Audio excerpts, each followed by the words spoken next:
Turning back to the campaign trail, much of Donald Trump's campaign focus is on U.S. relations with China. He has slammed the nation for stealing American jobs and having unfair trade laws. What China has done to our country is the biggest theft and the greatest theft in the history of the world. A guy like me is in there that can't be bought off by the special interests, where I say, oh, okay, we'll let China continue to rip us off because some of these guys own companies that do business in China. They make a lot of money off our economy. Me, I'm working for you folks. That's what I'm doing this for. You know, that's my whole theme. We're going to take our jobs back from China, from Mexico, from all these people that are, from all these countries that are taking our job, Brian. I mean, our jobs are disappearing from our country, and we can't let it continue to happen. Our companies are leaving, and they're going to other countries. We're going to stop it, and we're going to stop it fast. I think you have to be very careful because with devaluation, they can take your business away very quickly, the Chinese. They've been doing that. You take a look at what they've been doing. And as you know, they're building massive plants, Boeing plants in China. And with devaluation, they can take your plant away very quickly, and you have to be careful. That won't happen if I'm president, believe me. But if you have one of these politicians as president, it'll happen very easily. But despite what you might think, he does have some supporters in China.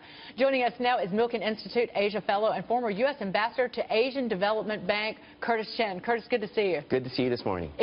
He has supporters? You've got to tell us Hard about that. to imagine. But, you know, John, not just in China, but across Asia, you know, a lot of Asia respects a strong leader, and rightly or wrongly, they're seeing Trump as a strong leader. So when you look at China right now, when you look at their own leaders, very strong leaders, and in some ways maybe they're getting more coverage of Trump than their own leaders, kind of what they're not doing right, what they're not doing wrong.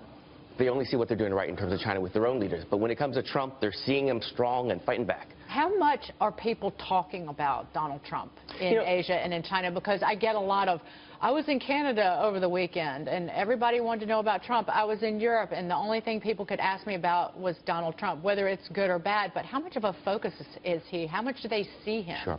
You know, I have to tell you, it's really not a lot. But when it comes to talking about anyone with regards to the U.S. presidential election, it is Donald Trump. But, you know, just like here in the United States, people just want a better life. That's what they're focused on. And they're seeing that Donald Trump is speaking up for some issues that actually also have relevance in Asia. Like what? Job creation, standing strong. And let's move away from China to the rest of Asia.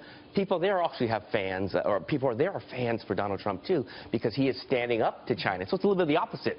He's also winning supporters because he's strong against China.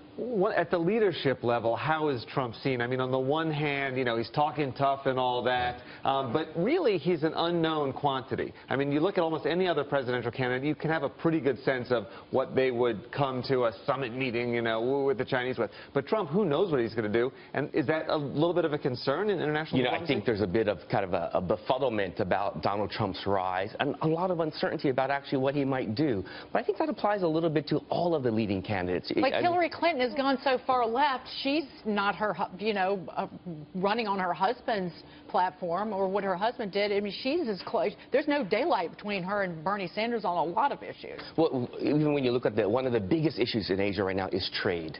All four of the leading candidates have come out against this Trans-Pacific Partnership, which is going to be this big free trade deal linking a number of countries around the Pacific region. And there is some skepticism about all the candidates. What do they really stand for? Hillary Clinton, when she was the Secretary of State, was a strong supporter of TPP. Now she's against it. And Ted Cruz signed on to an op-ed that was in the Wall Street Journal that was very pro-trade and then has turned against it. His policies kind of shifted based on what was resonating that Donald Trump was saying. Well, one of the things I say when I speak with Asian leaders is that if you look at our own U.S. political process, sometimes they say one thing to get their party's nomination, and then they move to the center. And maybe we'll see that on both sides, on the Republicans and the Democratic side. Let's talk about China's first quarter GDP that came out. It came out at a 6.7% growth. That was right in line with expectations. What's going on with the Chinese economy? I mean, this is somewhat soothing, I suppose, but are the numbers real? Well, I don't think anyone really knows if the numbers are real out of China. But, you know, this is actually one of the issues that we're going to talk about when we're delighted to have Fox Business there at our Milken Institute Global Summit in Los Angeles. Yeah. Go. But we're going to talk about China, the China challenge. And if I were to sum it up right now, China is still growing, but it's slowing. And because it's slowing, there's all kinds of consequences, both geopolitical. Are they trying to be more aggressive in some ways in the South China Sea because they need to unite their people when their country is slowing down? Plus, of course, the business side. The story right now in Asia is China's rise. And not just how will the rest of Asia deal with China, but how will China deal with the rest of Asia in the South China Sea in terms of business ties. And so when they look at a Donald Trump, when they look at a Secretary Clinton, they're thinking, what will that mean to the U.S.-China relations?